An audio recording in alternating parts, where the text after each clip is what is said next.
प्यारे विद्यार्थियों, कक्षा 10 के हमारे प्यारे विद्यार्थी कैसे हैं? आशा करते हैं कि वह स्वस्थ होंगे, अपने शिक्षा के प्रति अग्रसर होंगे। विद्यार्थियों, हम आपके कक्षा 10 यूपी बोर्ड के लिए तैयारी कर रहे थे, जिसमें हम कक्षा 10 के सामाजिक विज्ञान, जिसे आप आर्थिक विकास की समझ कहते हैं, अर्थशास्त्र का विकास की समझ या अर्थशास्त्र कहते हैं, उसका दूसरा अध्याय भारतीय अर्थव्यवस्था के क्षेत्र का हम अध्ययन कर रहे थे। विद्यार्थियों, चलिए शुरू करते हैं पार्ट 4 को।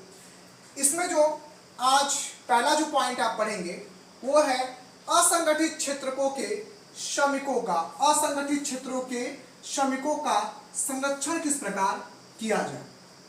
विद्यार्थियों, भारत जैसे देश में दो तरीकों से आर्थिक क्रियाएं होती हैं, या आप कह सकते हैं कि दो क्षेत्रों में आर्थिक क्रियाएं होती हैं, जो कि पहला क्षेत्र है वो संगठित है और दूसरा जो है वो असंगठित क्षेत्र है। ठीक है, भारत जैसे देश में जो लोग संगठित क्षेत्रों में काम करते हैं उनके रोजगार सुरक्षित होते हैं तथा उनके काम करने का समय निर्धारित होता है। लेकिन असंगठित क्षेत्रों की हम बात करें, किसकी बात करें? असंगठित क्षेत्रों की हम बात करें तो असंगठित क्षेत्रों की हम बात कर लेते हैं। तो असंगठित क्षेत्रों में जो लोग काम करते हैं उनकी रोजगार की कोई सुरक्षा नहीं होती है। इन्हें किसी भी समय नौकरियों से निकाला जा सकता है तथा इन्हें किसी भी प्रकार की सुरक्षा एवं किसी भी प्रकार का स्वास्थ्य कोष आदि प्रदान नहीं किया जाता है। असंगठित क्षेत्रों में अधिकतम श्रमिक तथा मजदूर लोग कार्य करते हैं। ठीक है, इतना ही नहीं, असंगठित क्षेत्रों में लोग अधिकतम अपने आजीविकाओं के लिए ही कार्य करते हैं। असंगठित क्षेत्रों में सबसे ज्यादा लोग किसके लिए काम करते हैं? तो अपनी आजीविकाओं के लिए ही काम करते हैं, जैसे कि सब्जी को लगाना, ठीक है, मालों की ढुलाई करना, ठीक है, कार रिपेयरिंग इत्यादि जैसे कई असंगठित क्षेत्रों में कार्य किए जाते हैं। ठीक है, भारत में ग्रामीण क्षेत्रों में करीब 60 से 70% लोग, कितने प्रतिशत लोग? 60 से 70% लोग ग्रामीण क्षेत्रों में छोटे किसान के रूप में काम करते हैं, जो कि असंगठित क्षेत्रों में है। ठीक है, अब इसकी हम क्या कह सकते हैं, इनके संरक्षण में चर्चा करते हैं कि इनको संरक्षित कैसे कर सकते हैं। तो शुरू करते हैं इनके संरक्षण पर चर्चा की, इनको संरक्षण हम कैसे कर सकते हैं। विद्यार्थियों, सबसे ज्यादा जो सुरक्षा देने की जरूरत है वह असंगठित क्षेत्रों के लोगों को सबसे ज्यादा सुरक्षा देने की आवश्यकता है। ठीक है, तो चलिए शुरू करते हैं। असंगठित क्षेत्रों में सरकार के द्वारा कई प्रकार की सुरक्षाएं दी जा सकती हैं, जैसे कि कुटीर उद्योग तथा छोटे उद्योगों को कानूनों तथा नियमों का सख्ती रूप से पालन कराना।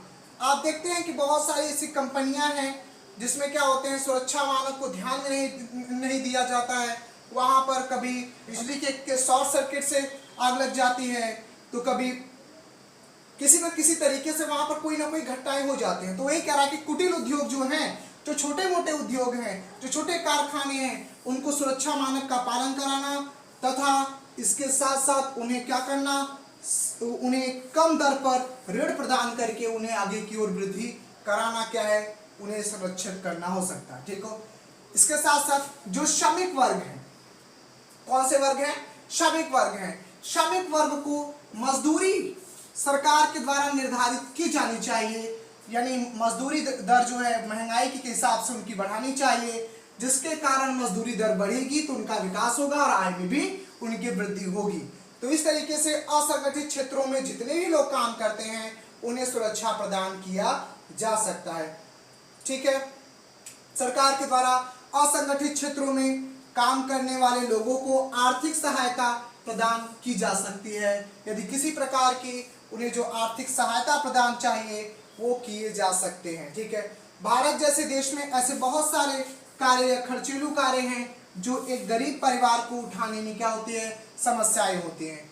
उसके लिए सरकार क्या करती है, कई प्रकार की योजनाएं बनाती है।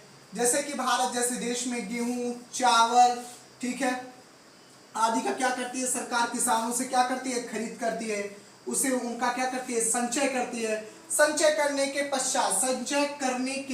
पश्चात क्या करती है, उसे सरकार कम से कम कीमत पर क्या करती है, बेचती है। क्या करती है, जो गरीब लोग होते हैं उनको क्या करती है, जो निर्धन लोग हैं या जो गेहूं चावल को क्या कर सकते हैं, खरीद नहीं सकते हैं, तो उनको क्या करती है, वो सरकार क्या करती है, उन्हें उनका फ्री में वितरण करती है या फिर उन्हें कम कीमतों पर सरकार उन्हें क्या करती है, वितरण करती है। इस प्रकार सरकार किसानों तथा निर्धन जो आबादी के जो क्षेत्र हैं, जो आबादी के जो लोग हैं, जो निर्धन वर्ग के जो लोग हैं, उनको क्या करती है, जो है अनाज के माध्यम से सहायता उनके लिए होती है, उनकी आजीविकाओं के लिए सहायता प्रदान करती है। ठीक है, उसके बाद हमारा जो दूसरा टॉपिक है वो बहुत इंपॉर्टेंट है आपके इस पॉइंट से। ठीक है, आपके चैप्टर से, आपके बोर्ड के एग्जाम से दूसरा पॉइंट है वो भी बहुत महत्वपूर्ण आपके लिए है। तो चलिए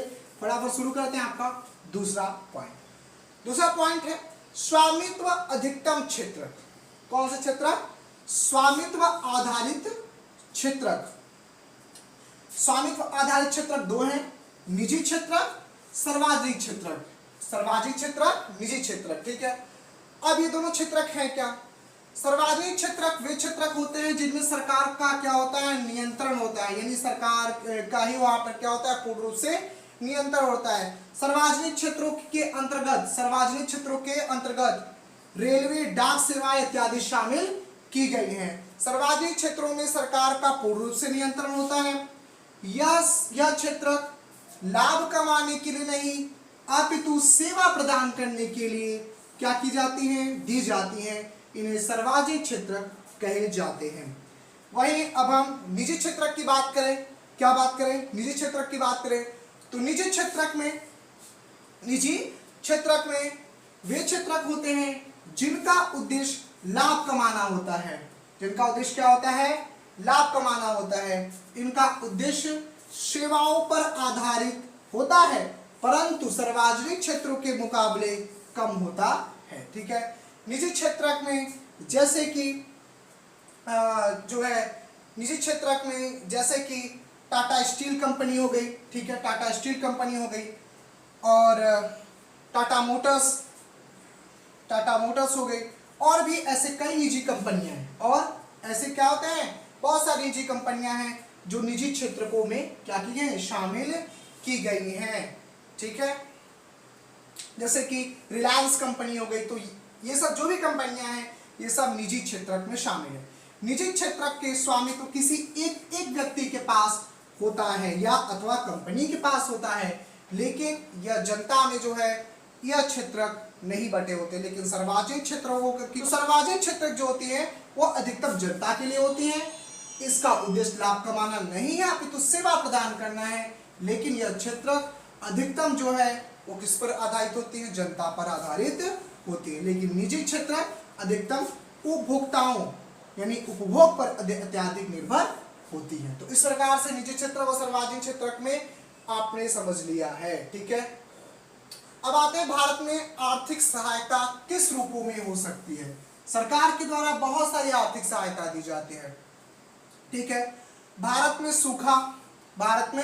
सूखा, मंदी या अन्य किसी आपातकालीन स्थिति में भारत सरकार के द्वारा आर्थिक सहायता प्रदान की जाती है। भारत में जो है किसी भी आपातकालीन की स्थिति में सरकार क्या करती है, सरकार आर्थिक सहायता प्रदान करती है, जिसमें आप सुनते हैं कि इस घटना होने पर सरकार इस प्रकार का मुआवजा दे रही है, इस प्रकार की आर्थिक सहायता दे रही है। ठीक है, सरकार कई प्रकार की योजनाओं से निर्धन परिवारों तथा असमर्थ परिवारों की क्या करती है, आर्थिक सहायता प्रदान करती है, जिसके कारण परिवारों पर आर्थिक बोझ ना पड़े। तो इस प्रकार से जो है सरकारें क्या करते हैं, सार्वजनिक क्षेत्रों जो निजी क्षेत्रक और सार्वजनिक क्षेत्र के बाद जो आर्थिक सहायता है वो परिवार को इस प्रकार से सरकार देती है।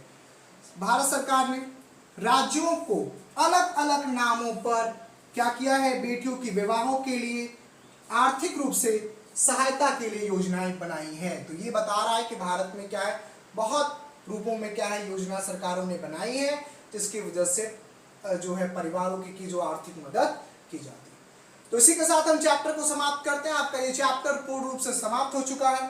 ठीक है विद्यार्थियों, हम मिलेंगे अगले चैप्टर में अगले पाठ के साथ। तब तक के लिए धन्यवाद। लाइक और सब्सक्राइब जरूर करिएगा। तब तक के लिए धन्यवाद।